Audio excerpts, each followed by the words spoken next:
Est-ce que vous êtes dans la joie? Amen. Amen. Dans la présence de Dieu, nous sommes toujours dans la joie. Amen. Amen. Un jour dans ces parvis vaut mieux que 1000 ailleurs. Amen. Donc à tous ceux et celles qu'on n'a pas pu voir encore depuis le Nouvel An, nous vous souhaitons vraiment une bonne année avec toutes les bénédictions du Seigneur. Amen. Amen. Nous avons bien réveillonné à l'église et nous avons bien mangé. Jusqu'à 3 h le matin, il y avait un régiment. Mais nous voulons vraiment bénir le Seigneur. Amen. Amen. Est-ce que vous êtes dans la joie? Amen. Regarde ton frère et ta soeur, dis-lui, je suis dans la joie. Amen. Vraiment une vraie joie, j'espère. Amen. Amen. Amen. Parce que vous savez, le jour où nous irons au ciel, il y aura quelque chose de particulier que Dieu nous dira. Dieu nous dira, entre dans ma joie. Amen. Amen. Dieu dira seulement cela à ceux et celles qui sont déjà rentrés dans cette joie sur la terre. Amen. Dieu veut que tu entres dans la joie de Dieu sur la terre. Amen. Parce que la force du croyant, il dira, la joie de l'Éternel sera votre force. Amen. Donc si déjà tu es malheureux, tu as déjà perdu ta force. Amen. Si tu es malheureux ce soir, c'est que déjà tu as perdu ta force. Alors Dieu veut que tu entres dans sa joie pour être renouvelé dans la force. Amen. Ça c'est ce que Dieu veut pour toi. Et c'est pour cela que nous louons Dieu, nous adorons Dieu, parce que nous savons que dans la louange et l'adoration, Dieu manifeste sa joie. Amen. Amen. L'apôtre Paul exhortera souvent l'Église, il dira, soyez renouvelés par des psaumes, des hymnes et des cantiques spirituels. Amen. Amen. Vous savez, souvent on a des chants qui nous trottent dans la tête. On peut être au travail, on peut être sur nos lieux d'études, on peut marcher dans la rue. On a plein de chants qui nous trottent dans nos têtes. Mais combien de fois alignons-nous ces chants à la gloire de Dieu? Amen. Amen. Amen. Les chants du monde nous amènent une tristesse. Il y a l'autre, le poétique. Il y a celui qui chante parce qu'il a perdu son amour. Et les gens sont là en train d'écouter ces genres de chants. Ils sont en train de pleurer. Ils sont en train d'être découragés. Et ensuite, après, ils se demandent pourquoi ils sont, 4 semaines après, 1 mois plus tard, chez le docteur pour demander des médicaments contre la dépression. Ces chansons-là, cette semence que cet homme a donnée, les ont amenés dans la dépression. Amen. On ne dit pas que les chants sont mauvais, mais la semence des chants qui sont derrière n'apporte au monde aucune joie. Amen. Amen. D'autres chantent pour la guerre, d'autres chantent pour passer leurs convictions. Mais nous chantons pour adorer le Seigneur des Seigneurs, le Roi des Rois. Amen. Amen. Amen. Et il n'y a qu'un seul chant sur toute la surface de la terre qui amènera la joie. Et ce chant-là, c'est la louange et l'adoration pour notre Dieu. Amen. Amen. Amen. Tout autre chant, c'est pour cela que dans les discothèques, même ils ont la musique la plus rythmée qui existe. Ils sont obligés de boire de l'alcool pour pouvoir danser. Ils sont obligés de bien fumer, de bien des fois se défoncer avec des drogues pour pouvoir être dans ce qu'on appelle un délire pour trouver une joie éphémère. Mais cette joie ne vaut rien parce que cette joie, le lendemain matin, leur donne ce qu'on appelle la tête de bois, pour être poli. Amen. Le matin, ils ont une migraine. Cet alcool leur a détruit le cerveau. Ce qu'ils ont bu du soir, ce qu'ils ont entendu, les a détruits. Amen. Parce que cette semence est une semence de mortels. Mais nous avons une semence qui est, la Bible nous dit, une semence incorruptible. Amen. Et la joie, j'aimerais te dire, mon frère, ma soeur, la joie est quelque chose d'incorruptible parce que ce sera une semence éternelle que tu vas retrouver au-delà. Amen. Amen. Amen. Alors j'aime souvent raconter cette histoire parce que cette histoire m'a souvent interpellé déjà au début de ma foi, au début que je me suis converti, quand j'ai lu la Bible. Et la Bible nous raconte l'histoire très particulière des disciples qui étaient avec Jésus. Et à un moment donné, Jésus leur donne une mission à ses disciples. Il leur dit, vous allez aller dans les lieux où je vous envoie, vous proclamez que le royaume des cieux est proche et qu'il s'est approché de l'endroit où vous êtes. Et ensuite, s'il y a des malades, vous imposez les mains aux malades, et les malades en mon nom seront guéris. Ça, c'était l'ordre que Jésus avait donné, c'était le seul ordre que Jésus avait donné. La Bible nous dit, ces 120 disciples sont partis.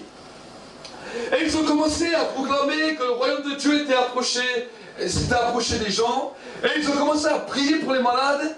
Et non seulement les malades étaient guéris, mais la Bible nous dit que les démons même ont été soumis à l'autorité qui était sur eux, et les démons même ont été chassés. Amen. La Bible dit à ce moment-là, ils sont venus chez Jésus, remplis de joie, et ils ont dit à Jésus, Seigneur, non seulement les malades ont été guéris, mais il y a une chose que nous n'y attendions pas, parce que tu ne nous as pas prévenus, même les esprits mauvais nous sont soumis. La Bible nous dit, Jésus tressaillit d'allégresse dans son esprit, et il les regarde et leur dit, que votre joie ne se trouve pas parce que les démons vous sont soumis, mais que votre joie se trouve parce que vos noms sont inscrits dans le livre de vie. Au début de ma foi, la première fois que j'ai lu ça, j'ai dit à Dieu, qu'est-ce que ça veut dire ça?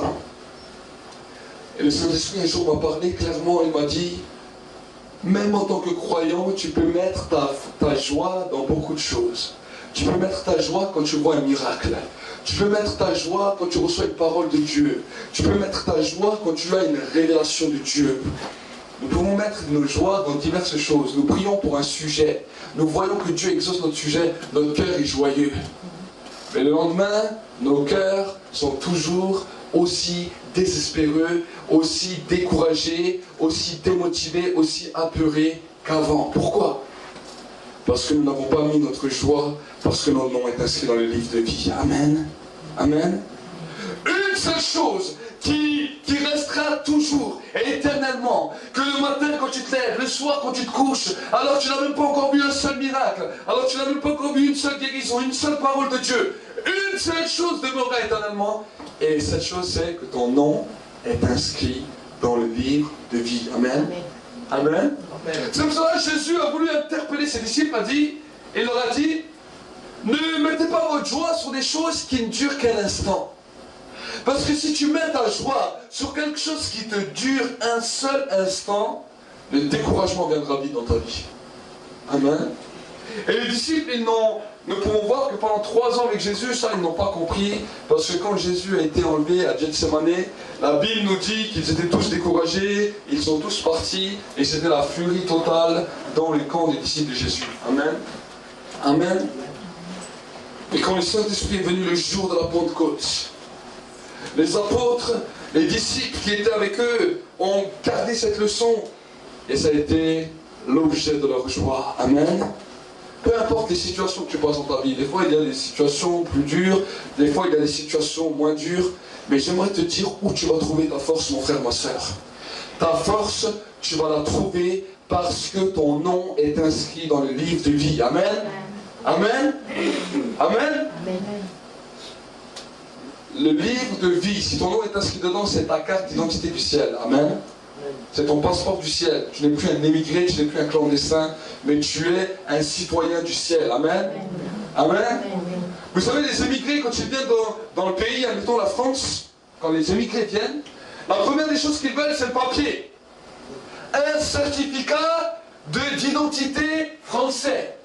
Et peu importe ce qu'ils ont dans ce pays, s'ils ont des richesses ou pas, le jour où ils obtiennent ce certificat, ils sont les hommes et les femmes les plus heureux parce qu'ils disent maintenant je peux rester, même si je n'ai rien d'apparence, j'ai déjà mon papier, je peux rester et je peux commencer à construire et bâtir ma vie. Amen.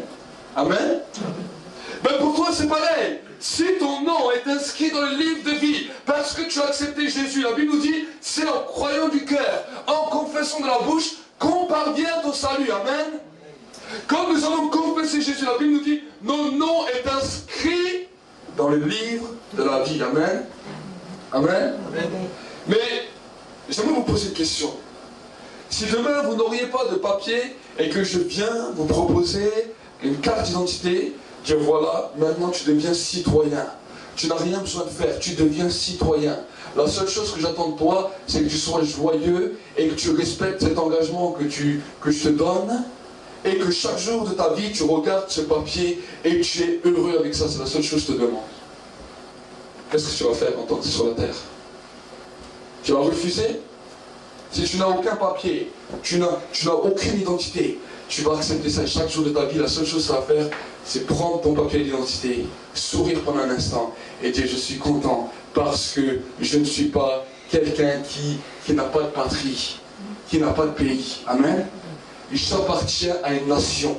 Mais j'aimerais te dire, cette image, Dieu te l'a donnée à travers Jésus-Christ. Amen. Dieu a donné à chaque croyant l'accès pour le ciel. Ça veut dire ton acte de citoyen du ciel. Tu deviens patriotique du ciel. Amen. Je ne sais pas si ça se dit vraiment comme ça, mais tu deviens patriotique du ciel. Tu reçois ton identité céleste. Et la seule chose que Dieu te demande, c'est que chaque jour quand tu te lèves, chaque jour quand tu te couches, Seigneur, je suis content parce que je suis citoyen du ciel. J'ai une belle carte d'identité avec mon nom dessus. Ça, c'est ce que Dieu te demande. Amen. Amen. Et malheureusement, si tu regardes dans ta vie chrétienne, tu n'as pas fait beaucoup ça. Tu as demandé beaucoup de bénédictions, tu as demandé beaucoup de choses, mais tu t'es tellement peu réjoui parce que ton nom est inscrit dans le livre de vie. Amen. Amen. Ça, c'est la base du croyant. Amen. Quand nous nous convertissons, la devise, même quand nous prêchons l'évangile à des païens, quand les païens se convertissent, ce que nous devons leur dire, c'est maintenant, tous les jours de ta vie, sois content parce que ton nom est inscrit dans le ciel. Amen. Avant de commencer à chercher les prières, les bénédictions, tout ce que tu veux, sois déjà content parce que ton nom est inscrit dans le ciel. Amen. Parce que tu ne vas pas mourir en enfer. Amen. Ton nom a été enlevé. Vous savez, dans le registre de l'enfer, il y a aussi un registre. Mais le jour où tu deviens citoyen du ciel, ton nom est effacé du registre de l'enfer. Amen. Et à cause de cette réalité, alors à ce moment-là, ma place n'existe plus en enfer. Amen. Ma place est détruite en enfer. Parce que la Bible nous dit, tous sont pécheurs et sont privés de la gloire de Dieu. Et il n'y a pas un juste sur la terre, pas même un seul. Amen. Pourquoi? Parce que Dieu a voulu sauver l'homme par la justice. Dieu a voulu voir si l'homme était juste. Nous pouvons voir dès le commencement, dès la Genèse, Dieu a cherché sur la terre des hommes et des femmes qui étaient justes. Il a trouvé Enoch. Il a trouvé Noé. Mais au bout d'un moment, le Seigneur a dit, il n'y a aucun homme qui est juste sur toute la surface de la terre. Tous sont pécheurs et sont privés de ma gloire. Pourquoi? Parce que le cœur de l'homme, il est tortueux et pécheur par-dessus tout. Alors il a dit, je vais changer de tactique. La tactique de chercher les justes, ça ne marche pas. Alors je vais scruter la terre, je vais scruter l'horizon, et je vais parler à un homme. Si cet homme m'écoute et me croit ce que je dis, alors je le sauverai par la foi. La Bible nous dit, Dieu parla à Abraham. Et il lui dit, va-t'en de ta patrie, de ta famille, de tes amis, de tous les gens que tu aimes, et suis-moi. Abraham lui dit, mais où je te suivrai? Le Seigneur lui dit, je n'ai pas besoin de te dire où je dois me suivre, mais ce que tu dois savoir, c'est que si tu me suis, je te bénirai et je ferai de toi une multitude, je ferai de toi le père d'une bénédiction pour toutes les nations de la terre. Abraham a dit, ok, pour ça je marche. C'est un marché qui me semble bien convenir. Je n'ai pas grand chose, mais être une bénédiction pour toute la terre, ça me semble me convenir. Je te suis. Là, commence à suivre Dieu. La Bible nous dit, à un moment donné, Dieu lui a parlé. Il lui a dit, je vais te donner un fils. Alors qu'Abraham était vieux. La Bible nous dit, d'abord, Abraham a rigolé. Parce que même si Abraham savait qui était Dieu, Abraham n'avait jamais demandé ça à Dieu. Ce n'était pas une demande, il avait carrément oublié. Il avait oublié que sa femme était stérile. Ce n'était pas les demandes qu'il demandait à Dieu. Amen. Nous, si on serait à la place d'Abraham, c'était la première chose qu'on aurait demandé si on aurait connu Dieu. Ma femme est stérile, il faut qu'elle ait un bébé. Abraham, sa simplicité, c'était qu'il oubliait ça. Lui, pour lui, c'était même pas dans sa pensée, même pas dans son raisonnement. Il bénissait Dieu, il adorait Dieu. Et l'ironie du sort, c'est quand Dieu lui dit, ton épouse qui a 90 ans va avoir un fils, la Bible nous dit, Abraham commence à rigoler. Il dit, naîtra-t-il un fils à ma femme qui a 90 ans? Oh Seigneur, arrête. Tu me charries là. Le Seigneur lui dit, si, tu verras. La Bible nous dit, alors Abraham crut. Une folie que Dieu a dit à Abraham. C'était quelque chose de fou, deux folies. La première, c'est de quitter toute sa famille. La deuxième, c'était que son épouse enfanterait à 90 ans. Deux folies pour la vie d'un homme. Deux folies. La Bible nous dit, Abraham crut ces deux folies. Abraham il a dit à 90 ans, allez, j'ai été fou toute ma vie, alors soyons fous, un peu plus ou un peu moins, on n'est plus à ça près. Mais oui. Et la Bible nous dit, Abraham crut et ça lui fut compté comme justice. Voilà la foi d'Abraham. Vous imaginez la foi, il n'était pas religieux comme ça, tous les dimanches à l'église, en récitant des choses et en sortant, oh je suis un bon chrétien, ça c'était pas Abraham. Abraham a connu un Dieu qui l'amenait dans un raisonnement de point de vue humain de folie. Des choses qui étaient incompréhensibles à la pensée de l'homme. Abraham disait, je te suis. Amen. Ça c'est ce que Dieu attend de nous. Dieu veut nous amener des fois dans des dimensions qu'on ne comprend pas. Dieu veut nous amener des fois dans des choses que nous ne comprenons pas. Mais c'est à nous de décider si on va y aller ou si on va s'arrêter. Amen. Amen. Amen. Amen. Je vais vous dire une deuxième chose. Quand Jésus a pris les 120 disciples, il leur a dit, vous allez aller dans les places publiques et vous allez déclarer que le royaume des cieux s'est approché de vous. Vous allez imposer les mains malades, les malades seront guéris. Les 120 disciples ont dit, ah, ça semble une folie. Jusqu'à présent, on n'avait jamais entendu ça. Ça semble une folie, se déplacer sur une place, dire aux gens, le royaume des cieux s'est approché de vous. Si tu vois un malade, tu pries pour lui, le malade il va être guéri. Mais ils ont dit, nous sommes fous et nous y allons. Ils y sont allés et le résultat c'est qu'ils ont vu la suite. Amen. Ils n'ont pas vu simplement des guérisons, mais la Bible nous dit, ils ont vu à ce moment-là des libérations, des gens qui étaient possédés par Satan et par ses démons qui ont été délivrés au nom de Jésus. Amen. Amen. Amen. Jésus n'a pas mis d'abord la délivrance après la guérison. Jésus a dit, allez, vous priez pour les malades et au nom de Jésus, et quand vous obéissez, à ce moment-là, s'il y a des malades qui ont des origines démoniaques, quand vous prierez, les démons fuiront en mon nom. C'est comment Jésus l'a fait. Amen. Mais pour les 120 disciples qui étaient avec lui, c'était une folie. C'était une folie. Mais leur folie leur a amené une grande joie. Amen. Amen. Amen. Quand Dieu nous amène dans un sentier, c'est toujours un sentier, oh là là, qu'est-ce que c'est? C'est un sentier qui nous fait peur, c'est un sentier qui fait trembler notre cœur. Mais quand on lui obéit, quelle joie. Amen. Amen.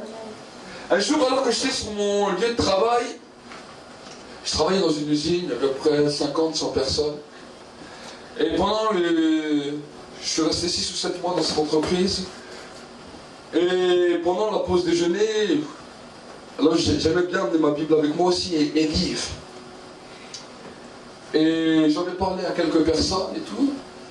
Et un jour, alors que j'étais dans la salle de déjeuner, en train de lire ma Bible, le Seigneur me dit, maintenant tu vas là où il y a tous tes collègues, ils sont tous assis. Ils sont tous en train de manger. Tu prends ta Bible, tu vas prier et tu vas prêcher l'évangile, comme à l'église. Et quand vous savez, quand Dieu vous dit ça, le cœur il commence à boumer. Personne ne s'entendait, personne ne savait. Je dis, Seigneur, pourquoi tu me demandes ça à moi? Il me dit, parce que toi aussi, là. J'étais en petit short avec des chaussures de sécurité. Je suis venu avec ma Bible, j'ai pris un verset au hasard. Je me suis mis debout devant tout le monde, ils étaient tous assis en train de boire, de manger. Et vous savez, je n'ai même pas commencé à essayer de parler. J'ai fermé mes yeux, j'ai levé mes mains vers le ciel, et j'ai prié la prière la plus forte que jamais j'ai crié. J'ai crié même plus fort qu'à l'église. Et tout le monde s'est tu. Et ils se sont tous retournés. Et là, j'ai fait une prédication de 5 à 10 minutes, j'ai prêché l'évangile avec un message pour le salut. Et j'ai fait direct un appel. Je dis, s'il y a des malades qui sont ici, vous venez ici, je vais prier pour vous, vous allez être guéris. Je ne suis pas à l'église, je suis dans un lieu de travail. Il n'y a aucun chrétien. Les gens, ils ont commencé à prendre leur téléphone, il y en a certains qui ont commencé à me filmer. D'autres, ils avaient des larmes aux yeux. Et quand j'avais fini, je suis parti, je suis allé à mon travail, personne n'a rien dit. Le lendemain, je suis arrivé, j'ai dit, oh là là, ça va être le lendemain, ça va être. Je suis en train de travailler, il y avait mon collègue en face de moi. Et mon collègue me regarde, il me dit, je peux te poser une question? Je dis, oui, qu'est-ce qu'il y a? Et il me dit, est-ce qu'aujourd'hui tu vas refaire ton sermon? Et je dis, pourquoi? Il me dit, ah, tu sais, les paroles que tu as dit, vraiment, ça fait du bien à plusieurs, ça nous a fait du bien, ça nous a vraiment touché, ça nous a vraiment interpellé. Et nous allons vraiment encore écouter. Je dis ok. L'heure de la pause était arrivée. 2 musulmans sont venus chez moi et m'ont dit, nous allons faire les bodyguards pour toi. On va t'ouvrir la voie, on va être à droite et à gauche de toi, et toi tu pourras prêcher l'évangile. Je suis retourné, j'ai prêché l'évangile, comme je prêche à l'église, je prêchais à toute l'entreprise. Et les deux, ils étaient là, 2 musulmans qui étaient à côté de moi, ils ont entendu, et à la fin, je suis continué à travailler. Amen. Et quand j'ai vu ça, une joie est venue. Et Seigneur m'a dit, tu vois, je t'embarque pour une folie. Quand tu m'obéis, alors à ce moment-là, tu commences à comprendre ce que c'est la foi, et tu commences à grandir. Amen. Amen. Dieu, merci. Dieu veut toujours t'amener dans une nouvelle dimension. Amen. Amen. Amen. Dieu veut t'amener dans une nouvelle dimension. Dans une dimension dans laquelle Dieu lui-même commence à nous conduire dans le sentier de la justice et de la vérité. Amen. Amen. Amen.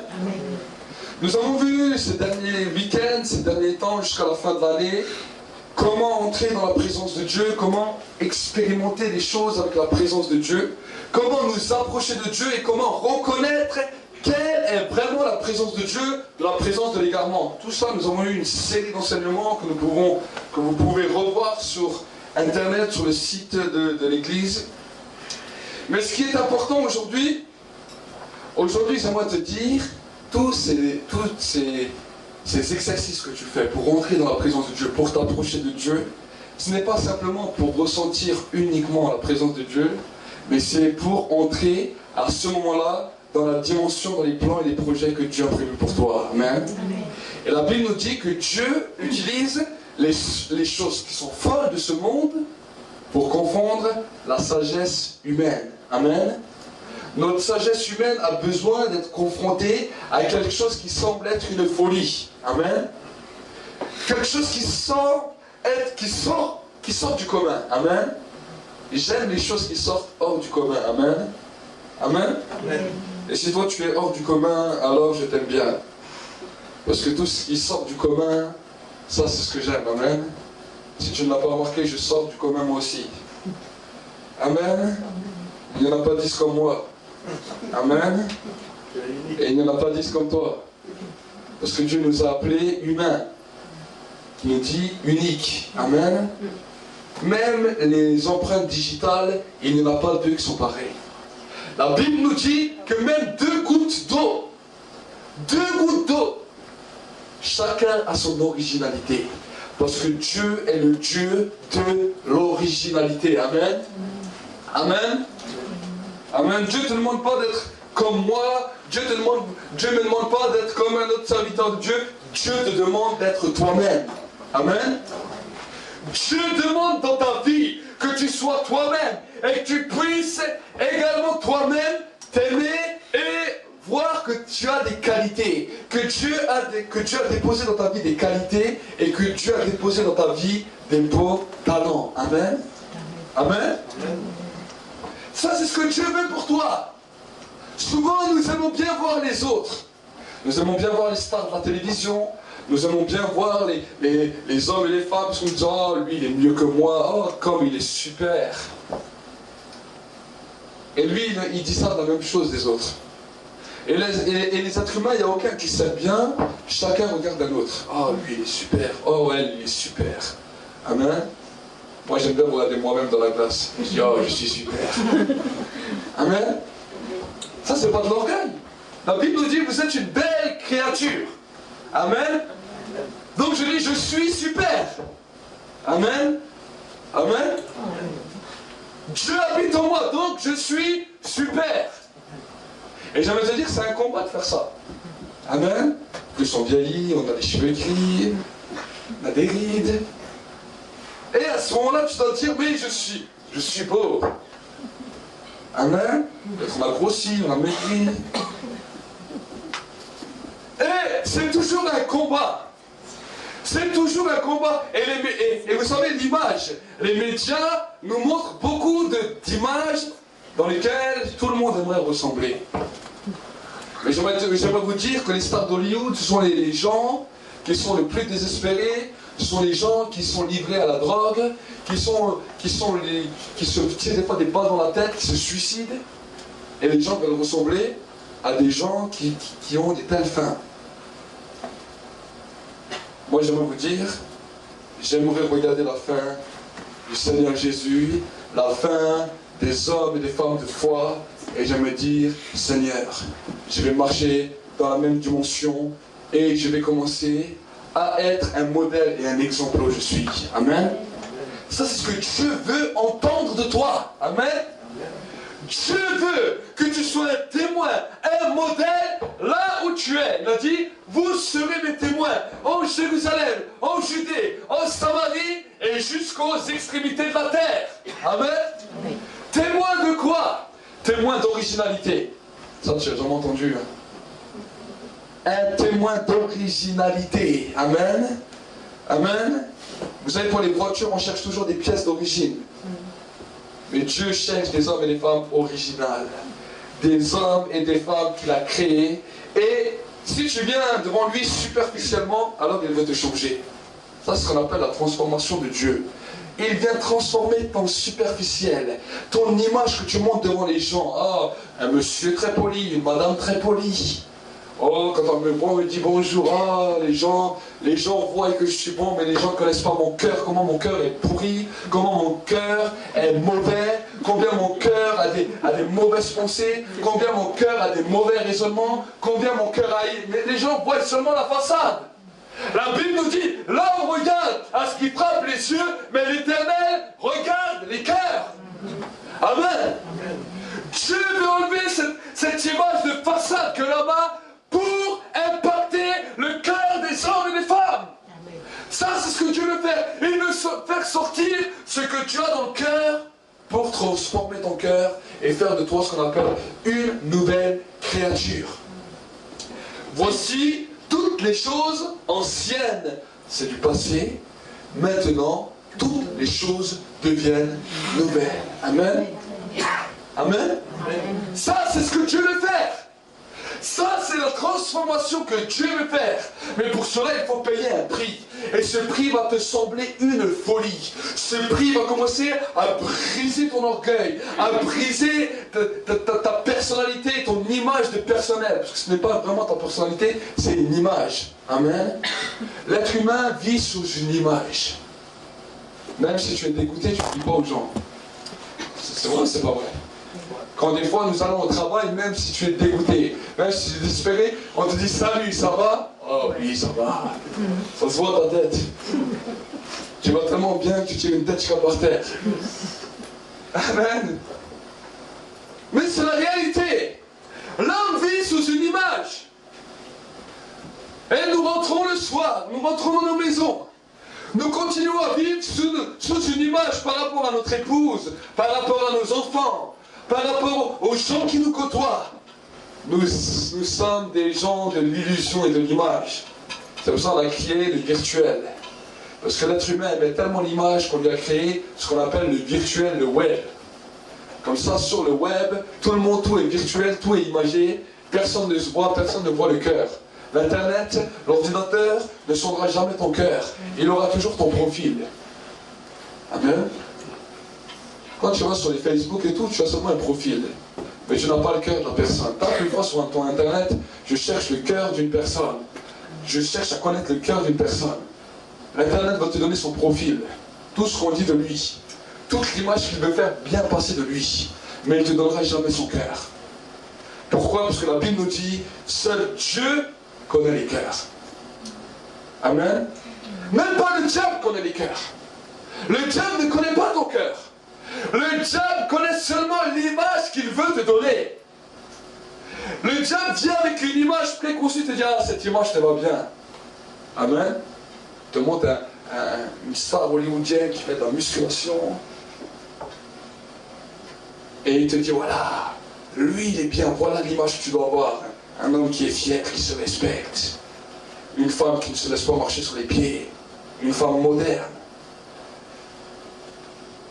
Et tu commences à vivre avec ça. Oui, ça c'est moi. Je ne me laisse pas faire. Si quelqu'un vient, je vais lui dire moi ce que je pense. Et le cœur commence à s'endurcir. Et il te dit, ah, c'est très bien ça. Il dit, mais maintenant, continue. Prends tout ton monopole, là où tu vas. Le diable amène une destruction, amen. Le Saint-Esprit vient transformer pour amener la douceur, la maîtrise de soi, l'amour, la fidélité. Vous verrez dans le livre de Galates 5, tous les fruits de l'Esprit. Amen, la bienveillance.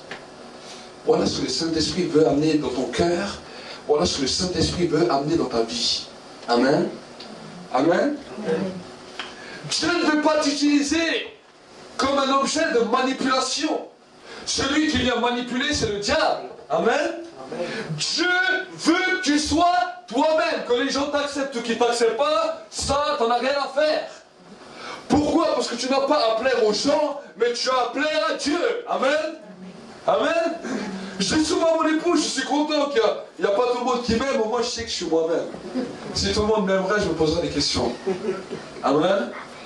Mais parce que je suis moi-même, parce que quand je parle avec les gens, j'ai ma pensée, j'ai mon opinion, je peux la manifester dans la douceur et dans l'amour, mais je suis moi-même. Et je ne chercherai jamais à ressembler à quelqu'un. Amen. Amen. Amen. Pourquoi? Parce que je suis une créature unique. Et toutes les choses que Dieu a mis dans ma vie, je vais les faire développer pour que j'arrive à la fin de ma vie, je dis voilà Seigneur, j'ai utilisé 99,9% de mon capital. Tout ce que tu as déposé dans ma vie, j'ai utilisé 99,9%. La mémoire, le disque dur, il était presque saturé. Amen. Mais dans le cimetière, il y a des gens qui ont dépensé 1% de leur capacité, 2% de leur capacité, 0,3% de leur capacité. Certains, ils ont travaillé comme des animaux, on marche sur leur tombe, à travailler comme une mule. Toute sa vie à travailler comme une mule. Quelle drôle de capacité et cet homme ou cette femme a usé dans sa vie. Quelle drôle de capacité. Amen. Dieu veut que tu sortes de l'ordinaire pour commencer à développer toutes les capacités, toutes les bonnes grâces qu'il a mis en toi. Il a dit, j'ai des projets de paix et non de malheur pour te prodiguer un avenir et une espérance. Amen. Amen. Amen. Voilà ce que Dieu a pour toi. Dieu a des grandes choses pour toi. Il a dit, j'ai des grands plans et des grands projets pour ceux et celles qui veulent marcher avec moi. Amen. Amen. C'est bien de recevoir des paroles prophétiques. Mais si toute ta vie tu reçois des paroles prophétiques sans jamais voir la capacité de Dieu se manifester dans ta vie et les paroles de Dieu se réaliser dans ta vie, ça ne te sert à rien toutes les belles paroles.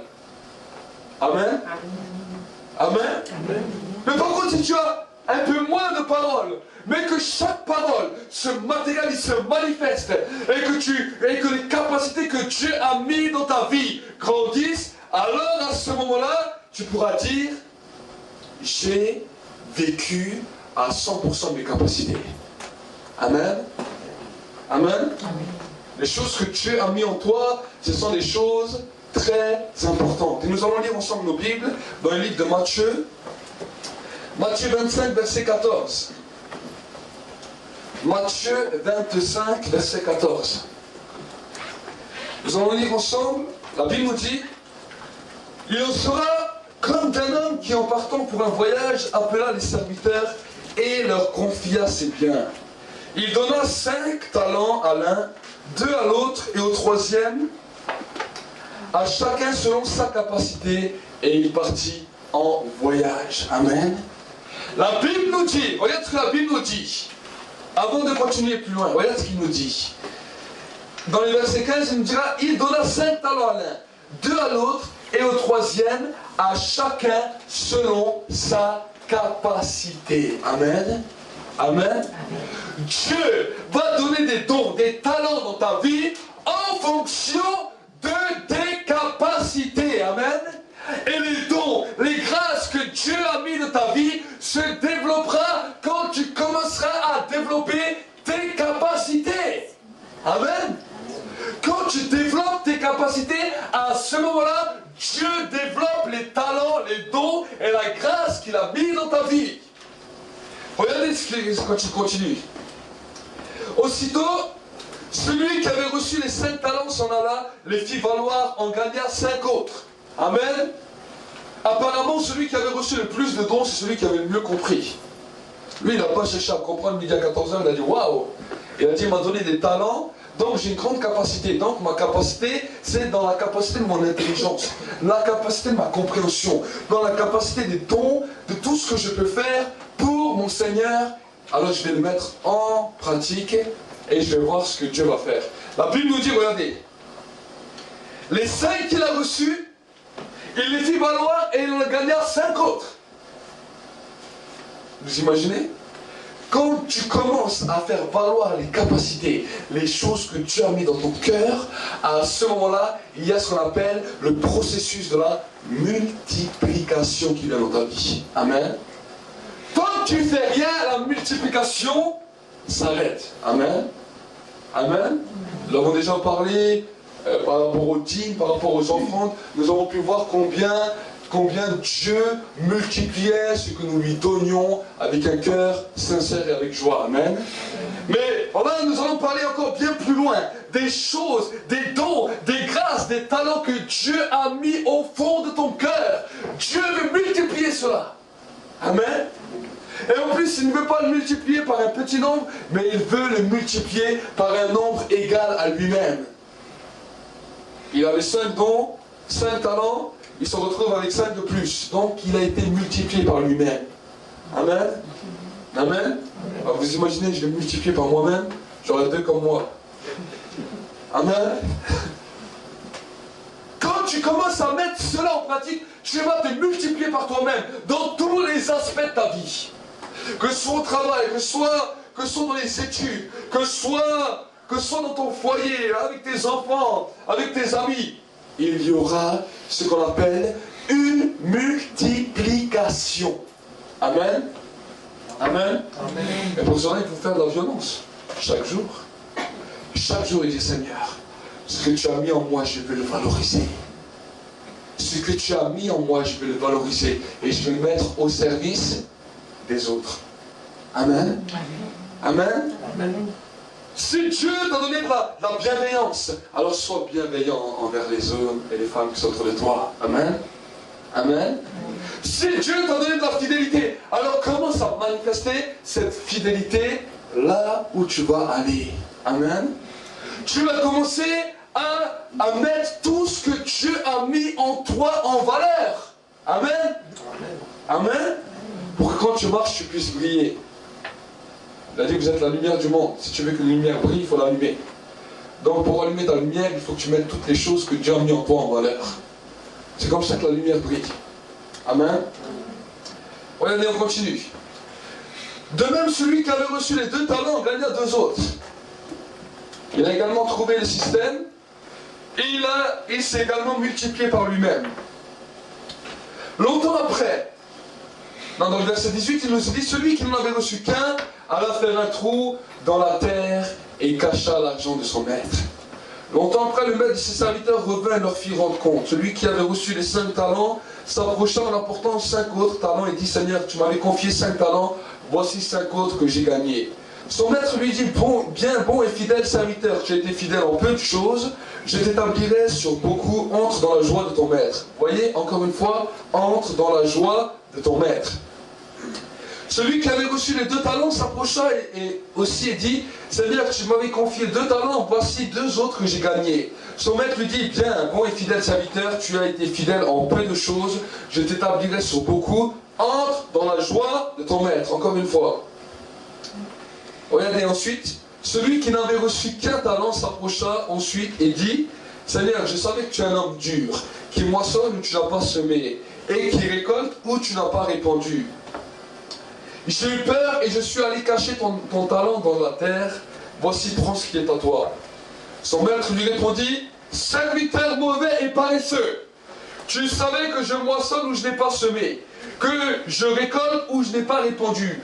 Il te fallait donc placer ton argent chez le banquier, et à mon retour, j'aurais retiré ce qui est à moi avec un intérêt. Ôtez-lui donc le talent, et donnez-le à celui qui en a 10. Car on donnera à celui qui a, et il sera dans l'abondance, mais celui qui n'a pas, on ôtera même ce qu'il a. Et le serviteur inutile, jetez-le dans les ténèbres du dehors, où il y aura des pleurs et des grincements de dents. Amen. Amen. Mes amis, Dieu veut nous interpeller. En tant que croyants, il y a une interpellation sur ce verset. Parce que Dieu a mis des choses dans nos cœurs, et un jour, sur toutes les choses, sur tous les dons, sur tous les talents qu'il a mis dans nos cœurs, il nous demandera des comptes. Pourquoi nous n'avons pas fait prospérer? Amen. Des fois, le diable vient chez toi et dit, oh, de toute façon, tu n'as pas grand-chose, tu n'as pas beaucoup de dons, tu n'as pas beaucoup de talents, les gens ne s'intéressent pas beaucoup à toi, oh, tu n'es utile à personne. Ça vous est jamais arrivé de penser comme ça? Oh, tu n'es utile à personne, tais-toi donc. Ça ne sert donc à rien que tu parles. Ça ne sert donc à rien que tu proposes tes services. Tout le monde te rejette. Vous savez pourquoi Dieu fait ça? Parce qu'il sait que si tu écoutes sur cette voie, j'aimerais te dire, tu seras un serviteur inutile. Amen. Amen. Et nous faisons tous des erreurs. Nous avons tous nos erreurs, nos manquements, nos failles. Mais j'aimerais te dire, ce n'est pas à cause de tes erreurs, ce n'est pas à cause de tes manquements, ce n'est pas à cause de tes failles que tu dois détruire les dons et les talents que Dieu a mis dans ton cœur. Amen. Amen. Dieu a mis quelque chose dans ton cœur, et ce quelque chose qu'il a mis dans ton cœur, il veut le voir fructifier. Amen. Amen. Regardez, il dira, regardez ce qu'il nous dira. Dans le verset 26, il nous dira, son maître, tu répondis, serviteur mauvais et paresseux. Tu savais que je moissonne où je n'ai pas semé, et que je récolte où je n'ai pas répandu. Il te fallait donc placer mon argent chez les banquiers, et à mon retour, j'aurais retiré ce qui est à moi. Amen. Ce qui est dans ton cœur ne t'appartient pas. Amen. Les dons, les grâces que Dieu a mis dans ton cœur et dans ta vie ne t'appartient pas. Et Dieu demandera au niveau des comptes. C'est pour cela que la Bible me dit que Dieu est jaloux de l'esprit qu'il a mis en nous. C'est à nous de savoir le garder, c'est à nous de savoir le protéger, c'est à nous de savoir entretenir une communion profonde avec lui. Amen. Amen. Ça ne nous appartient pas. Les dons et les grâces de Dieu, ça ne nous appartient pas. Amen. Amen. Souvent les gens disent, ah, le pasteur pour lui c'est facile. Des fois il y a des moments où j'ai peut-être pas forcément l'envie ou le désir de venir prêcher. Mais j'ai dit une chose. Les dons et les grâces ne m'appartiennent pas, elles appartiennent à Dieu. Et ce n'est pas à cause de mon envie ou de ma pensée ou de mon raisonnement que je dois regarder, mais je dois regarder sur ce que Dieu veut. Amen. Amen. Souvent les gens croient que c'est facile. Oh, c'est bien facile, il va, il parle. Je vous laisse le micro. 2 dimanches. Vous allez me le rendre le 3e. Amen. Amen. Ce n'est pas parce que ça me fait toujours plaisir. Bien que je le fais avec joie. Mais je sais une chose, c'est que les dons, les talents que Dieu a mis dans mon cœur, un jour, il me redemandera. Et il me dira, qu'est-ce que tu as fait avec ce que j'ai placé dans ton cœur? Amen. Et je vais vous dire, avant que j'ai pu exercer dans le ministère pastoral, beaucoup bien avant, chaque fois que Dieu mettait quelque chose dans mon cœur, mon désir, c'était de pouvoir le mettre en pratique là où j'allais. Amen. Amen. Amen. Si je pouvais encourager, alors j'allais encourager. Si je pouvais parler avec les frères ou les sœurs, ou passer un mot de prière, j'y allais. Amen. Mais ce que Dieu mettait dans mon cœur, je le mettais au service. Amen. Amen. Amen. C'est pour Ça, je mets au service les instruments. Pour mon Dieu. Amen. Amen. Amen. Donc, j'aimerais vous encourager ce soir. Ce soir, vraiment, j'aimerais vous encourager à ne pas enterrer les dons, les talents que Dieu a mis dans vos vies. Amen. Amen. Bien souvent, nous disons, ah oui, mais pour les autres, c'est plus facile. Moi, je suis timide, arrête. Avec ta timidité, tu es en train d'enterrer tout ce que Dieu t'a mis. Et un jour, Dieu te demandera d'y compter. Et il te dira, serviteur, servante inutile. Est-ce que tu veux entendre ça? Est-ce que tu veux entendre ça? Il dira, le serviteur ou la servante inutile, jetez-le dehors. Là où il y a des pleurs et là où il y a des grincements de dents. Vous savez, l'enfer, l'enfer, souvent les gens le voient avec un petit feu, un petit fourneau où tout le monde joue, tout le monde rigole. C'est pas ça l'enfer. La Bible nous dit, l'enfer, c'est un endroit de regret éternel, un endroit de grincement de dents et de regret éternel, dans lequel beaucoup d'hommes et de femmes diront, pourquoi n'ai-je pas écouté? Ça, c'est l'enfer. L'enfer va être simplement, la Bible nous dit que c'est un feu dévorant, oui. Mais la Bible nous dit que la parole de Dieu est un feu dévorant. L'enfer est seulement la parole de jugement pour tous ceux et celles qui n'ont pas écouté et qui n'ont pas marché avec le Dieu vivant. Cette parole qui dira éternellement pour l'éternité, trop tard, trop tard, trop tard. Une parole qui va commencer à rendre l'homme fou. Ça, c'est l'enfer. Dans lequel le diable lui-même va dire, qu'est-ce que j'ai fait comme bêtise? Parce qu'il va souffrir, lui, ses démons, ainsi que les hommes et les femmes qui n'ont pas écouté à Dieu. Ça, c'est l'enfer. Entendre éternellement trop tard dans vos oreilles. Vous savez, ça rend fou. Ça fait hurler les gens. Trop tard, trop tard. C'est moi qui le dis, ça va, mais c'est Dieu qui le dit. Trop tard, trop tard. Ça rend fou là. Il se tourne à droite, il entend trop tard. Il se tourne à gauche, il entend trop tard. Il regarde en haut, il entend trop tard. Il regarde en bas, il entend trop tard. Et cette parole est un feu qui le brûle, qui le détruit. Ça, c'est l'enfer. Ça, c'est l'enfer. Et la Bible nous dit que les serviteurs inutiles iront dans ce lieu. Ceux qui sous prétexte de fausse modestie, hein, vous savez, on nous apprend la modestie. On nous apprend l'humilité. Oh, moi je suis humble. Oh, moi je ne montre pas. Oh, moi je suis... Arrête cette fausse modestie. Tu es en train d'enterrer tous les dons et les talents que Dieu a mis dans ta vie. La Bible nous dit, Dieu ne nous a pas donné un esprit d'humilité, mais un esprit de force, un esprit de sagesse, un esprit d'amour. Amen. Amen. Ça, c'est ce que Dieu nous a donné. Et que nous commençons à comprendre cette réalité. Alors ce n'est plus un fardeau, mais nous disons, Seigneur, ce que tu as mis dans nos vies, alors je vais commencer à le mettre en pratique et en service pour la vie de mes frères et de mes sœurs. Amen. Certains, Dieu leur a donné des dons, des talents au niveau de leurs mains, d'autres au niveau de leurs pieds, d'autres au niveau de leur tête, d'autres au niveau de leur cœur. Mais Dieu a mis des dons et des talents dans ta vie. Amen. Chaque personne, le jour où il se convertit, reçoit des dons et des talents de Dieu. Qu'il soit petit, qu'il soit grand, il n'y a pas de petit, il n'y a pas de grand. Il y en a qui se voient plus que d'autres. Amen. Vous voyez plus mes mains que mes doigts de pied, non? Mes doigts de pied, vous les voyez quand je suis en claquette. Mais mes doigts de pied, ça ne veut pas dire qu'ils ne sont pas importants. Ils sont là. Amen. Mes doigts de pied me font marcher. Si je n'ai pas de doigts de pied, je ne marche plus. Amen. Pourtant, tu ne les vois pas. Pourtant, on dirait qu'il n'y a pas de don. Un doigt de pied, on dirait qu'il n'a pas de don, il n'a pas de talent. Et pourtant, c'est lui qui me fait marcher, c'est lui qui dirige tout mon corps. Amen. Ce sont mes doigts de pied qui dirigent tout mon corps. Ce sont les premiers à toucher là où je vais. Ma tête n'a pas encore touché, mais mes pieds l'ont déjà touché. Et pourtant, ils sont tout petits, on ne les voit pas. Amen. Bon, je sais qu'il y en a qui ont des gros doigts de pied. Mais c'est une réalité, mon frère, ma soeur. C'est une réalité. Et j'aimerais te dire que, de la même manière que chaque jour, chaque bébé, quand il commence à grandir, utilise ses doigts de pied pour marcher. Amen. Il utilise ses pieds pour marcher. Donc il commence à regarder les doigts de pied, il commence à les voir bouger. Donc il commence à les faire évoluer. De la même manière, Dieu veut que tu fasses évoluer même les dons les plus petits dans ton cœur. Amen.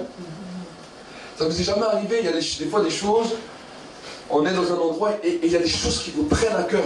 Vous aurez envie de faire ça, mais tout d'un coup vous êtes arrêté. Il y a une timidité qui est là, oh non, je ne peux pas faire ça. Mais il y a une envie qui est là, vous aimeriez tellement faire ça. Vous savez que si vous le faites, ça fera plaisir aux gens. Et premièrement, ça fera plaisir à vous. Vous sentez que ça vous pousse, mais votre timidité, là, vos choses, ça vous bloque, ça vous arrête. Ah non, je ne peux pas faire ça. Et vous repartez de ce lieu avec une grande tristesse. Ah, c'est vrai, si je serais moins timide. En gros, si tu serais moins bête, tu serais arrivé. C'est triste à dire, mais c'est la réalité. Tu t'es privé d'une tristesse toi-même et tu as privé d'une tristesse tous ceux qui étaient autour de toi. Tous ceux qui étaient autour de toi. Et après tu te demandes pourquoi tu as un air ronchonneux et tu broutes dans ton cœur, tu es dégoûté, tu n'as pas envie de parler aux gens. Mon frère, ma soeur, c'est une réalité. Ce qui se voit dans la chair se reflète dans le spirituel. Amen. Amen. Laisse de côté ta timidité. Laisse de côté ces choses qui te bloquent, qui te paralysent. Parce que c'est ces mêmes choses qui vont commencer à te faire angoisser. C'est ces mêmes choses qui vont commencer à te donner la peur. C'est ces mêmes choses qui vont commencer à te tétaniser quand tu te trouves devant un problème. Quand tu te trouves devant des supérieurs, tu vas commencer à trembler. Tu vas commencer à voir les gens qui vont faire comme ça. Celui qui est en nous est plus grand, est plus puissant que celui qui est dans le monde. Amen. Amen. Rien ne peut t'arrêter. Rien ne peut arrêter les dons et la grâce que Dieu a mis dans ta vie. Si seulement tu veux faire un geste de foi. Amen. Si tu as une foi comme un grain de s'élever. Dieu ne te demande pas d'avoir beaucoup. Dieu te demande quand tu as ces impulsions qui viennent, ces choses de bien faire qui viennent dans ta vie, alors fais-le. Amen. Ne te pose pas de questions, je suis timide, j'y arriverai, pas, ça on s'en fout. L'essentiel c'est que tu mettes en valeur les dons et les talents que Dieu a mis en toi. Amen. Amen. Amen. Et quand tu vas mettre ce don et ces talents en valeur, les gens vont commencer à voir, ils vont dire waouh. Ils vont dire mais c'est super ce que tu as fait, c'est super ce que tu as dit. Genre, toi tu vas dire ah oui c'est vrai, tu trouves? Moi, des fois, les premières fois que j'ai prêché, les gens venaient me disaient ah c'est super, je suis touché. Je dis ah oui, c'est vrai. Je dis t'es touché. Je dis mais j'ai rien dit de spécial. J'ai rien dit d'extraordinaire. Les gens me disaient ah ouais, frère, j'ai été béni. Moi, je les regardais, je dis c'est vrai, tu as été béni. Je ne croyais même pas moi-même. J'étais étonné moi-même. Pourquoi? Parce que l'être humain est étonné que Dieu puisse t'utiliser. Chaque fois que Dieu veut t'utiliser, toi-même tu vas être étonné. C'est vrai? Pourquoi? Parce que l'être humain ne croit pas en lui. C'est triste à dire, mais l'être humain ne croit pas en lui. Tu ne crois pas en toi, moi non plus je ne croyais pas en moi. Amen. Et j'ai réalisé que le chemin de la foi, c'est de croire premièrement en Dieu, mais ensuite c'est de croire en moi, parce que le Saint-Esprit habite en moi. Amen. Et si je vis, ce n'est plus moi qui vis, c'est Christ qui vit en moi. Donc si je n'arrive pas à me croire, je ne crois pas en Dieu. Amen. Amen. Ça c'est une chose que j'ai appris dans ma marche avec Dieu. Et c'est pour cela que j'ai commencé à croire à ce qui sortait de ma bouche. Même mes prières, quand elles étaient inspirées par Dieu, je n'y croyais pas au début. Je croyais que ça sortait comme ça. Et les gens, ils me disaient, waouh, j'ai été touché, waouh, ce que tu as dit, c'est vrai, c'est ma vie et tout. Je dis, ah bon? Je dis, moi, j'ai dit ça. Au début, j'ai dit, ah, c'est peut-être une coïncidence. Jusqu'au jour où le Saint-Esprit, un jour, m'a repris, m'a dit, quand est-ce que tu apprendras à croire à ce qui sort de ta bouche et à croire en toi? Il m'a dit ça. Je lui ai dit, ah mais Seigneur, moi je crois déjà en toi, c'est déjà beaucoup. Il me dit, oui, mais moi je vais t'apprendre à t'aimer, à te connaître tel que tu es, et commencer à croire en toi, et à croire aux qualités et aux dons que j'ai mis en toi. Amen. C'est comme ça que les qualités, les dons que Dieu a mis en toi vont commencer à s'aiguiser. L'onction va commencer à les aiguiser, et l'onction va commencer à les rendre vifs. Amen. L'onction va commencer à descendre sur ses dons, sur ses talents, et va commencer à mettre une efficacité extraordinaire sur les dons et les talents que Dieu a mis en toi. Mais Dieu te demande premièrement de commencer. Amen. Amen. Dieu nous appelle toujours à obéir. Il a dit, l'obéissance vaut mieux que tous les sacrifices. C'est très facile de faire des sacrifices. C'est très facile de faire comme les moines, de s'enfermer dans un monastère, de ne plus voir les gens et de dire, allez, on va que prier, on va plus voir aucune personne, tous les dons que, que peut-être Dieu a mis dans mon cœur, je vais les enterrer, comme moi-même je m'enterre dans ce monastère. Ça, c'est facile de faire ça. Et très souvent, comme chrétien, on arrive à relever des grands défis. Ah, s'il faut jeûner, on va jeûner. S'il faut prier, on va prier. Mais si Dieu te demande, crois simplement à ce qui sort de ta bouche, crois simplement en toi et mets en valeur tes dons et tes talents, tu vas dire, ah non, moi je suis timide. Moi je suis timide. Ça vous est jamais arrivé? Ah non, moi je ne peux pas faire ça. Ah non, non, je préfère qu'un autre le fait. C'est comme les gens qui vont sauter à l'élastique. Tout le monde est frémissant.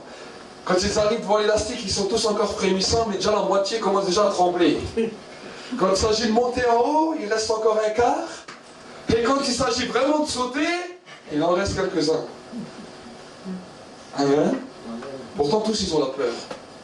Tous ils ont une crainte. Mais il y en a qui décident, moi je suis venu jusqu'en haut, alors je saute. Amen. Amen. Seuls les violents s'emparent du royaume des cieux, et le royaume des cieux est soumis à la violence. Amen. Peut-être que les gens vont dire, ah mais ce pasteur il est fou, il parle de violence. Moi je parle d'amour. Tu dois te faire violence à toi-même. Amen. Amen. La Bible nous dit que nous sommes une armée. Je n'ai jamais vu une armée qui travaille avec la dentelle. Je n'ai jamais vu une armée qui dit, ah, le parcours du combattant, hein, on va marcher comme ça sur des œufs. Ah, c'est facile. Si tu es dans une armée, si on te dit, tu vas faire le parcours du combattant, tu vas transpirer, tu vas te retrouver à terre. Pourquoi l'armée fait ça? Parce que l'armée veut sortir de ses soldats quelque chose qui vient de l'intérieur jusqu'à ce que le caractère, la personnalité de la personne sorte. Il y a des gens qui peuvent être peureux. Quand ils rentrent dans l'armée, ils en ressortent, ils deviennent des hommes. C'est pour cela, à l'époque, on disait que l'armée rend les jeunes hommes des hommes. Parce qu'il leur apprenait à sortir cette personnalité de l'intérieur d'eux, jusqu'à ce que cette personnalité dehors, qu'ils voient qu'ils ont des dons, des talents, à partir de ce moment-là, ils sortaient de l'armée, c'était devenu des hommes, c'était plus des enfants. Amen. Quand nous sommes dans l'armée du Seigneur, Dieu veut te rendre un homme, une femme spirituelle. Amen. Il ne veut plus que tu restes un bébé spirituel, il ne veut plus que tu restes un enfant spirituel. Il veut que tu deviennes un homme, une femme qui connaît ses charismes, qui connaît les dons que Dieu a mis en lui et qui commence à les mettre en avant et à la lumière. Amen. Amen. J'avais déjà une fois prêché, j'ai dit la carte d'identité, le CV, le curriculum vital d'un croyant, c'est les paroles prophétiques qu'on a reçues. Amen. Je me présente avec les paroles prophétiques que j'ai reçues. Ah, ici on ne fait pas ça, ici en Europe. Hein. Les gens ils ont peur de faire ça. Hein. Quand ils reçoivent une parole prophétique, ils prennent cette parole, ils la mettent dans un journal, ils la mettent dans un classeur, ils la cachent. Le jour où ça arrivera, où ça se confirmera devant tout le monde, je ressortirai mon papier. Mais les gens ne prennent pas leur papier et se baladent avec, voilà ce que Dieu m'a dit. Amen. Parce que ici en Europe, on nous a dit, il faut être humble. Cette humilité, laisse ça de côté. L'apôtre Paul, quand il est arrivé chez Timothée, il a dit, ranime l'esprit, ranime le Saint-Esprit, le don du Saint-Esprit, qui t'a été fait par l'imposition des mains.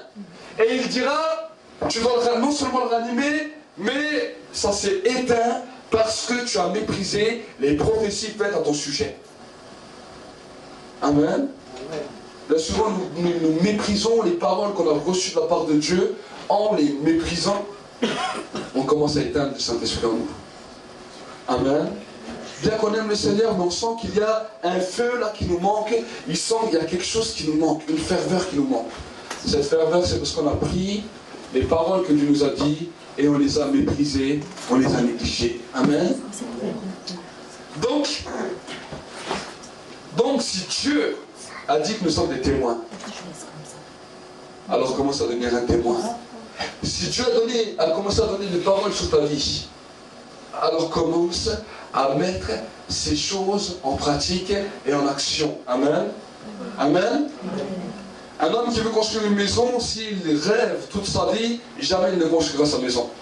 D'abord, il l'a en vision, mais ensuite, il la met sur des plans par un architecte. Et quand il l'a sur des plans, à partir de ce moment-là, il commence la construction. Amen. Et c'est seulement quand la construction est finie que les gens disent « Ah, waouh, c'est une belle maison ». Mais bien avant, cet homme avait des dons, des talents, dans lesquels ils étaient enfouis dans son cœur. Et quand il a sorti ça de son cœur, ça a fait la maison. Amen. Également pour les constructeurs d'automobiles, où tous les constructeurs, tous les génies de notre siècle et des siècles passés qui ont créé des choses, d'abord ils avaient ça dans le cœur, et ensuite ils l'ont mis au service des autres. Amen. Amen.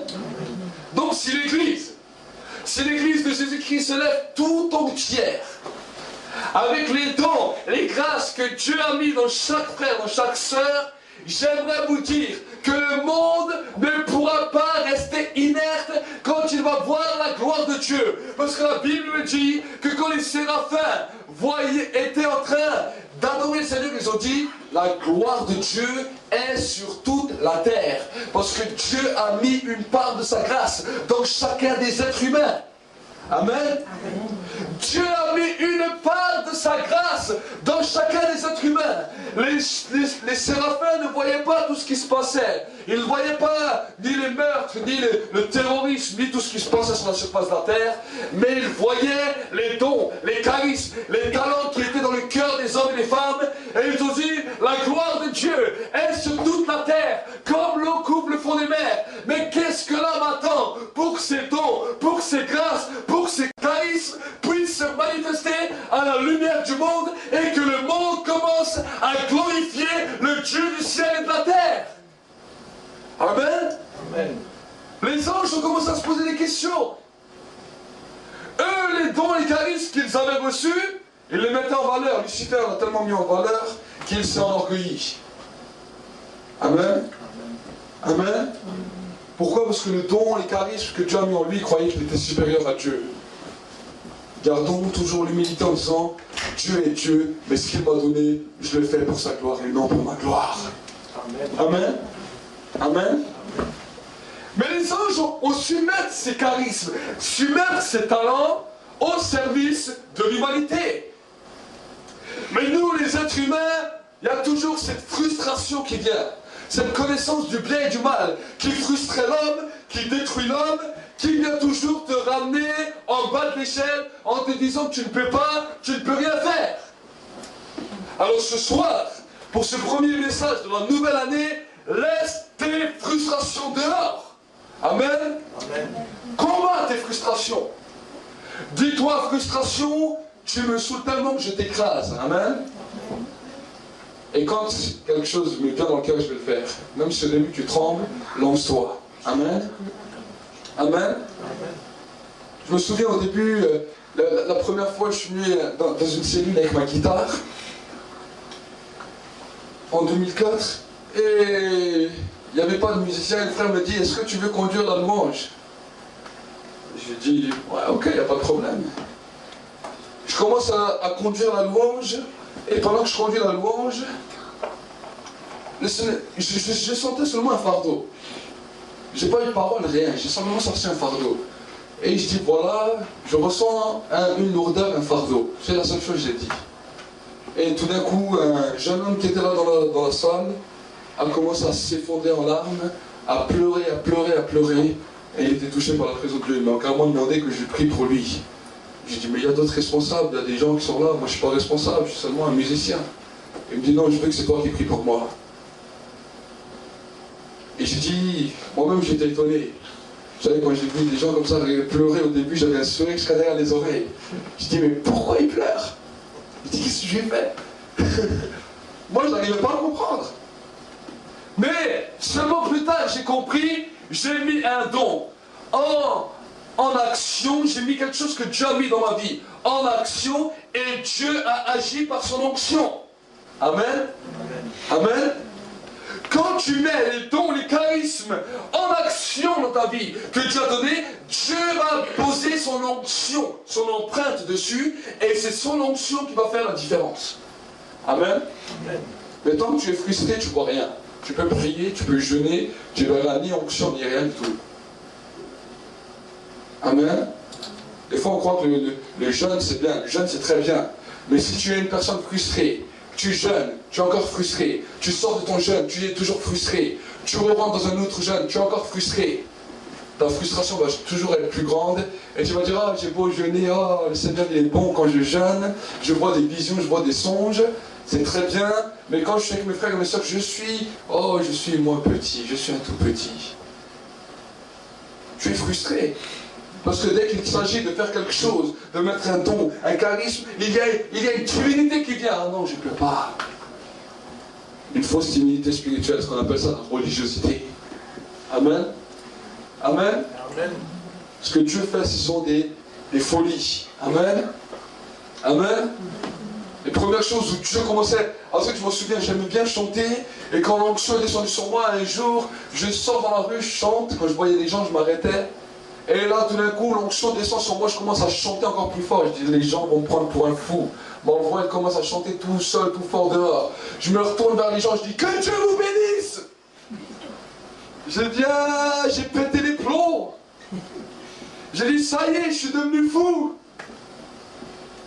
Et je voyais les gens, et c'était plus fort que moi. Je dis, oh, que Dieu vous bénisse. Et j'arrive, les gens, certains me regardaient, d'autres disaient, ah merci, c'est gentil. Les gens qui étaient avec moi, ils disaient, ça y est, il pète toujours, il a toujours la tête qui pète, lui.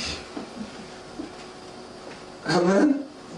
Les gens me disaient, mais pourquoi tu cries? Je commence à prêcher, je commence à crier. Là, ma voix, elle est un petit peu diminuée aujourd'hui. Les gens me disent, mais pourquoi tu cries? Qu'est-ce qui t'arrive? Est-ce que t'es fou? On n'est pas sourd. Les gens me disaient, on n'est pas sourd. Je dis, mais c'est plus fort que moi. Amen. Amen. C'est ce que Dieu a mis en moi et ça brûle. Je ne peux pas me taire. Je peux pas être silencieux sous prétexte de fausse humilité. Ça brûle à l'intérieur de moi. Ça brûle dans mes entrailles. Et ce feu, il est communicatif. Amen. Amen. Amen. Et ce feu, il est pour vous aujourd'hui. Ce feu est là pour vous embrasser, pour vous réveiller. Jérémie l'a dit, je suis le feu, les autres c'est le bois. Quand ils sont en mon contact, le feu touche le bois et il commence à brûler le bois. Amen. Amen. Quand nous venons à l'église, nous venons parce qu'il y a le feu. Et quand le feu commence à toucher nos dons, quand le feu commence à toucher nos charismes, quand le feu commence à toucher nos talents s'enflamment, nos dons s'enflamment. Et on commence à être efficace pour le royaume de Dieu. Amen. Amen. Le feu est la parole de Dieu. La Bible nous dit, mon feu, ma parole est un feu dévorant. Ma parole est comme le marteau qui brise le roc. Ton cœur qui est dur comme de la pierre doit être tapé par le marteau de la parole de Dieu. Amen. Amen. Amen. J'arracherai, Ézéchiel il a dit, j'arracherai le cœur de pierre. Je mettrai un cœur de chair et un esprit, une mentalité nouvelle. Amen. Amen. La mentalité nouvelle que Dieu veut mettre dans ta vie, ce n'est pas une mentalité timide, ce n'est pas une mentalité de peureux, c'est une mentalité avec l'hardiesse, avec la force, avec la sagesse, l'amour, la détermination. Amen. Amen. Amen. Quand on part dans une guerre, on part dans une guerre enflammée. Amen. Vous savez, lors de la Deuxième Guerre mondiale, pour enflammer leurs guerriers, l'armée allemande les faisait boire de l'alcool. Parce qu'ils savaient que quand ils étaient bien sous, ils ne verraient plus le danger devant eux, mais qu'ils fonceraient comme des buffles. Amen. L'apôtre Paul a dit, ne soyez pas remplis de vin doux, mais soyez remplis du Saint-Esprit. Amen. Parce que quand le Saint-Esprit nous remplit, quand le Saint-Esprit nous immerge, nous ne voyons plus le danger du diable, mais nous voyons un diable petit et nous voyons un Dieu qui est grand. Amen. Amen. Amen. Amen. Nous ne voyons plus un diable grand, nous voyons un diable petit. Nous ne sommes plus timides face aux diverses religions. Parce que nous savons que nous avons la vérité. Ce n'est pas à nous de se soumettre aux autres religions, c'est aux autres religions de se soumettre à la vérité, à la parole de Dieu. Amen. Amen. Ce n'est pas nous qui commençons à trembler quand le gouvernement sort une loi ou veut commencer à dire. Ce n'est pas à nous de se soumettre aux lois uniques, c'est au gouvernement de se soumettre à la parole de Dieu. Amen. Mais ça, seul le Saint-Esprit peut te donner. Seul le Saint-Esprit peut t'enflammer. Acclame pour le Seigneur.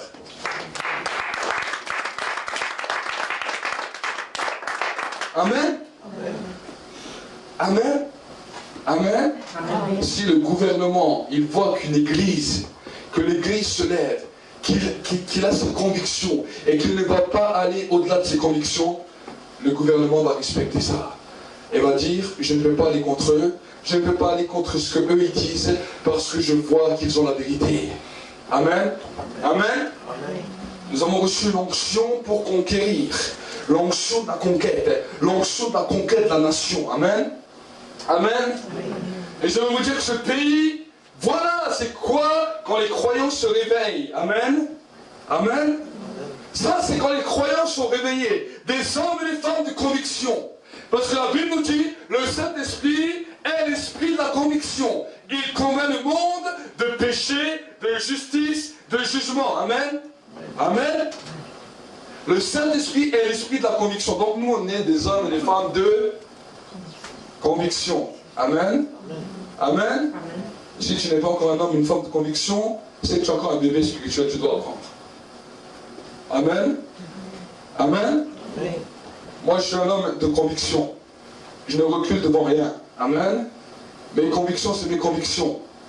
Et mes convictions sont communicatives. Amen. Mes convictions, je les communique. Parce que Jésus a dit, allez, faites de toutes les nations des disciples. Enseignez-leur ce que je vous ai appris. C'est-à-dire la conviction que le Saint-Esprit dépose dans nos cœurs. Nous les communiquons. Amen. Que ça plaise aux gens ou que ça ne plaise pas. Nous communiquons parce que nous sommes des hommes et des femmes de valeur. Amen. Amen. Un homme, une femme avec des convictions est un homme, une femme de valeur. Un homme, une femme sans conviction, il n'a aucune valeur. Amen. Amen. C'est clair et net. C'est peut-être chaud, c'est peut-être dur. Mais c'est clair, c'est la vérité. Si tu n'as pas de conviction, tu n'as pas de valeur. Parce que la conviction elle-même te démontre dans ta vie que tu as de la valeur. Amen. Les fois nous disons, oh, nous avons de la valeur aux yeux de Dieu. Il suffit qu'une personne vienne te contredire sur une de tes convictions, tu n'as plus aucune conviction, tu ne sais même plus quoi croire. Donc tu n'as pas de valeur. Amen. Amen. Si demain le président vient, il vient commencer à contredire toutes tes convictions, tu vas dire, ah c'est le président, tu vas commencer à trembler des pieds, tu vas dire, ah, merci monsieur le président, c'est vous qui avez raison, moi je renie mon Jésus. Beaucoup de gens, ils ont renié leur Seigneur de cette manière. Dès qu'on leur mettait un homme politique ou un homme gradé de l'armée qui était devant eux, c'était des hommes sans conviction, ils n'avaient aucune valeur.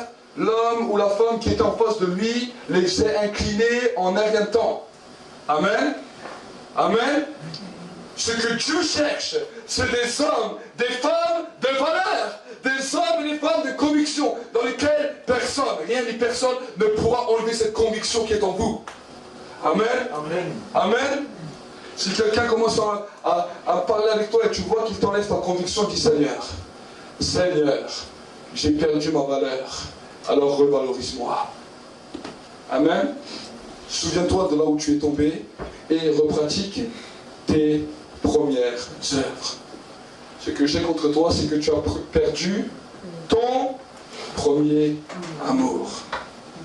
Souviens-toi là où tu es tombé et repratique tes premières œuvres. Les premières œuvres du croyant, c'est quoi? C'est la conviction.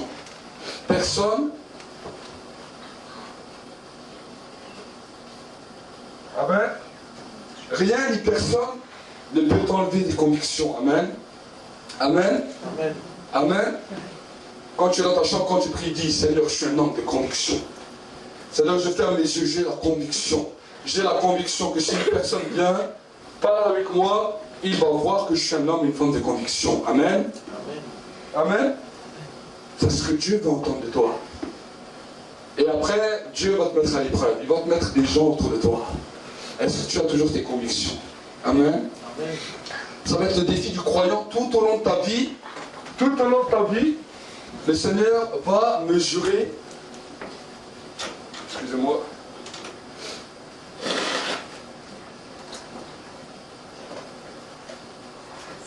Le Seigneur va mesurer tes convictions. Amen, merci. Amen. Le Seigneur va mesurer tes convictions. Et là où tu vois que tu as rétrogradé, c'est quand tu as perdu tes convictions. Amen. Amen. Arrête tes prières religieuses. Des fois, les gens disent, ah, moi je prie 2 heures, 3 heures, 4 heures, 5 heures. Tu sors dehors, tu n'as aucune conviction. Tu ne vas pas me dire que tu as prié comme il faut. Tu ne vas pas me dire que tu as prié comme il faut. Tu as fait ta récitation. Tu as fait ta récitation. Parce que tu ressors, le Saint-Esprit t'a pas impacté. Tu es toujours un homme sans conviction, une femme sans conviction. Alors dis, Seigneur, donne-moi une conviction. Amen. Le Saint-Esprit témoigne, rend témoignage à notre esprit de la première des convictions, que nous sommes enfants de Dieu. Ça, c'est le premier. Si cette conviction a disparu, alors quand tu entres dans la prière, dis, Seigneur, j'ai beaucoup prié, j'ai beaucoup raconté n'importe quoi, j'ai fait beaucoup le religieux, mais aujourd'hui je viens parce que j'ai besoin d'une nouvelle conviction avec toi. Amen. Amen. Amen. Et je me convainc même moi-même que je suis enfant de Dieu, parce que le Saint-Esprit rend témoignage à mon esprit que je suis enfant de Dieu. Amen. Amen. Deuxièmement, je suis fondé sur la parole de Dieu. Celui qui est en Christ est une nouvelle créature. Tout ce que j'aimais avant fait partie de mon illusion du passé, fait partie d'une illusion qui détruisait ma vie par le biais du péché. Seigneur, aujourd'hui, j'ai la conviction que je suis une nouvelle créature. Ces choses-là deviennent du passé. Maintenant, j'entre dans une nouvelle destination. Amen. Tu as mis des dons et des talents. Je ne suis plus intimide. Je n'ai plus peur de les mettre en pratique à cause du péché, parce que tu as pardonné mon péché et tu as détruit l'autorité du péché-là qui était rédigée contre moi. Ça, c'est de la prière. Ça, c'est de la prière. Tu vas peut-être prier 20 minutes, 30 minutes, 40 minutes comme ça. Tu ressors, tu es un homme de conviction. Tu es une femme de conviction. Avant, tu as prié, ah Seigneur, je suis malheureux, tu sais, j'ai besoin que tu m'aides. Seigneur, aie pitié de moi. Seigneur, ça va pas. J'ai besoin que tu m'aides, regarde, ma famille, mes enfants, Seigneur. Regarde, les gens du travail, ils ont encore parlé méchant sur moi. 4 heures, tu as prié comme ça. Ça, c'est pas de la prière, ça. Ça, c'est de la lamentation. La Bible nous dit, la lamentation a fait tourner les enfants d'Israël dans le désert pendant 40 ans. Amen. Peut-être que tu es malade, peut-être que tu as des difficultés, ok. Mais change ta mentalité, amen. Dis, Seigneur, tu es le Dieu de la guérison. Je suis convaincu que tu me guéris. Amen. Amen. Et je vais répéter ça jusqu'à ce que je suis guéri. Parce que tant que je ne suis pas guéri, c'est que j'en ai pas encore été convaincu. Donc j'ai besoin d'une conviction de toi. Donc Seigneur, je déclare que je suis guéri. Par tes meurtrissures, je suis guéri. Tu as dit que ton sang il a coulé de la croix pour enlever mes maladies, pour enlever tout ce qui me détruisait. Alors je vais continuer à prier jusqu'à ce que cette conviction devienne réelle dans ma vie et que cette conviction amène la manifestation de la présence de Dieu dans ma vie. Amen. Amen. Amen. Et la maladie elle va te fuir. Amen. Je l'ai expérimenté plusieurs fois. Plusieurs fois. Un jour, je suis arrivé au travail. J'avais au moins 40 de fièvre. J'avais de la fièvre de partout. J'étais malade. Entre parenthèses, comme un chien. Je ne tenais même pas debout et je devais être à la chaîne. Je dis, Seigneur, dans 1 heure, je serai guéri. J'ai 8 heures de travail devant moi. Dans 1 heure, je serai guéri. Je vais prier en langue pendant 1 heure. Dans 1 heure, je serai guéri. Amen. 1 heure après, je t'ai guéri. Amen. 1 heure après, je t'ai guéri. Amen. Amen. Amen. Même quand la maladie vient, je sais qu'elle ne va pas rester longtemps chez moi. Parce qu'elle sera obligée de fuir. Amen. Amen. Tout ce que les médecins vont dire, je vais dire le contraire. Et je sais que ma parole, à cause du Saint-Esprit en moi, va être 2 fois plus fort, 3 fois plus fort, 10 fois plus fort que toute la parole que les hommes vont me donner. Amen. Amen. Et je vous garantis que Dieu a déjà testé ça. On m'a déclaré que j'allais être aveugle. On m'a déclaré que j'avais le cancer. On m'a déclaré plein de choses. Je suis encore ici, en bonne santé. Et chaque fois, Dieu m'a guéri, m'a relevé. miraculeusement. Amen. Amen. Amen. Et quand cela m'arrive, je sais que c'en est un qui n'est pas content, le diable. Il veut voir si je suis encore un homme, une femme, avec des convictions. Mais comme je dis toujours que c'est alors que je suis faible, c'est là que je suis fort. Amen. Amen. Je puis tout par celui qui me fortifie. Je ne peux même pas dire que je vais être malade. Je ne peux même pas mentir et dire que je vais être malade. Parce que je sais que la maladie va partir vite fait. Mes convictions sont tellement fortes que je sais que ça ne reste pas. Amen. Amen. C'est pour cela que Dieu nous demande. Jésus a dit toujours, va, qu'il te soit fait selon ta foi. Amen. Va, qu'il te soit fait selon tes convictions. Mais si tes convictions sont petites, alors voilà, maintenant tu sais où traiter le problème. Chaque jour, regarde tes convictions. Arrête de parler beaucoup à Dieu, de dire toute ta vie, de te plaindre. Laisse tes plaintes de côté, dis Seigneur. Cette situation a bouffé ma conviction, mais maintenant tu me rends vainqueur sur cette situation. Amen. Amen. Cette situation a détruit mes convictions. Cette situation avec mes enfants a détruit mes convictions. Cette situation avec mon mari, mon épouse, a détruit mes convictions. Cette situation avec mes collègues de travail a détruit mes convictions. Mais aujourd'hui, tu me rends vainqueur, plus que vainqueur. Et là où j'ai échoué hier, aujourd'hui je serai vainqueur. Et tu vas me renouveler toutes mes convictions dans ma vie. Et je puis tout par celui qui me fortifie. Amen. Amen. Amen. C'est pour cela que la Bible nous dit que celui qui est malade, qu'il prie. Qu'il prie pourquoi? Qu'il prie pour que la conviction s'installe dans son cœur. Amen. Amen. Celui qui est attristé prie. Celui qui est heureux continue à chanter des cantiques. Pourquoi? Parce qu'il est heureux. Il a des convictions. Donc pour que ces convictions restent et demeurent éternellement, alors qu'il continue à adorer, louer Dieu, le remercier pour que ces convictions grandissent et grandissent et grandissent encore plus. Amen. Amen. Donc nous allons prier.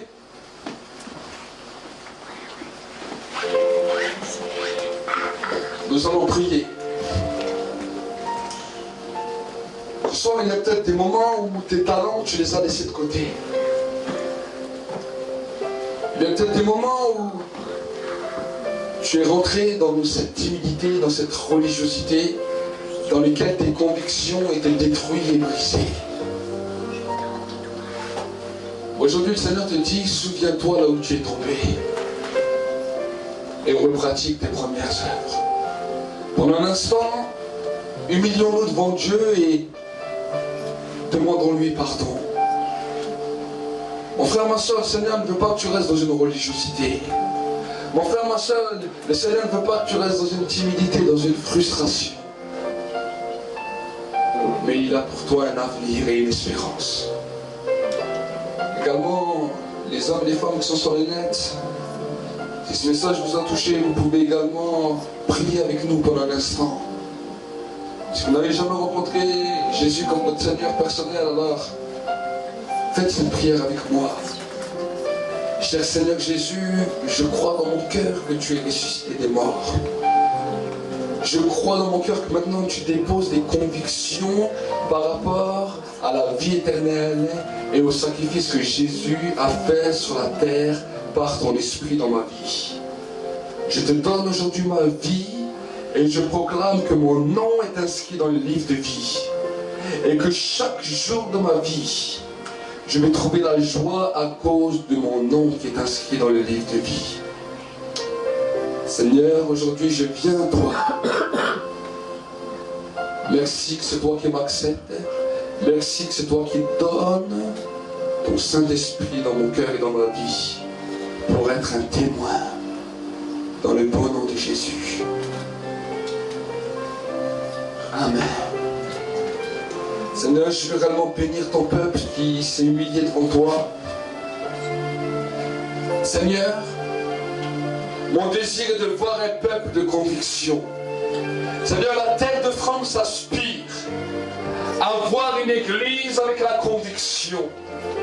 Seigneur, nous nous avons vu que bien souvent, ton peuple dans ce pays, dans cette nation, a été touché par la peur, a été touché par la timidité, a été touché par l'intimidation.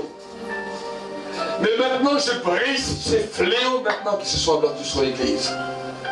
Et maintenant, Seigneur, mon Dieu, mon roi, qu'il y ait un souffle nouveau dans les cœurs de mes frères et mes sœurs ici présents, dans les cœurs de mes frères et mes sœurs internautes sur le net. Et qu'à partir d'aujourd'hui,